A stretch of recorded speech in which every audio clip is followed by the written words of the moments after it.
سلام و عرض ادب خدمت همراهان مستر فیت. امروز میخوایم دسه و کادو ویتامین از برند متابولیک نوتریشن رو بررسی کنیم. مکملی که برای حفظ سلامتی استخوان‌ها، عملکرد سیستم ایمنی و سلامت قلب و عروق طراحی شده. متابولیک نوتریشن یکی از برندهای شناخته شده آمریکایی در زمینه مکمل‌های ورزشی و سلامت محسوب میشه و محصولاتش به خاطر کیفیت مواد اولیه و فرمول‌های کاربردی طرفدارهای زیادی داره. از نظر ظاهر اولین چیزی که جلب توجه میکنه طراحی سفید و قرمز ساده و حرفه‌ای اونه.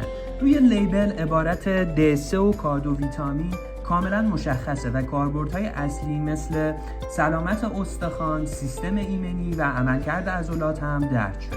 برای تشخیص اصالت حتما به کیفیت چاپ لیبل، کلمپ درد، شماره بج، تاریخ انقضایی که این پشت محصول قرار داده شده، بارکد پشت محصول و یک دست بودن نوشته ها توجه کنید.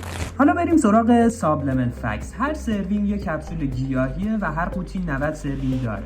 این محصول 175 میکروگرم ویتامین D3 معادل 7000 واحد بین‌الملل داره که به افزایش جذب کلسیم و فسفر، حفظ سلامت استخوان و دندان، تقویت سیستم ایمنی و عملکرد طبیعی عضلات کمک میکنه.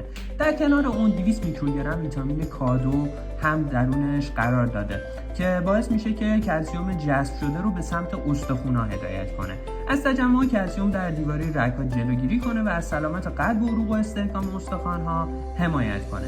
ترکیب ویتامین D3 و کادو باعث میشه که این دو ویتامین اثر همدیگر رو کامل‌تر کنن و عملکرد بهتری در بدن داشته باشه.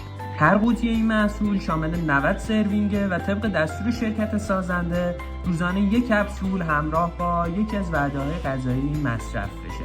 اگه دنبال یه مکمل با کیفیت برای تامین ویتامین D، سلامت استخوان، تقویت سیستم ایمنی و حمایت از سلامت قلب و عروق هستید، متابولیک نوتریشن D3 پلاس کادو یکی از گزینه‌های بسیار مناسب محسوب میشه. نمونه اورجینال این محصول رو میتونید با ضمانت مرجوعی از مستر فیت تهیه کنید.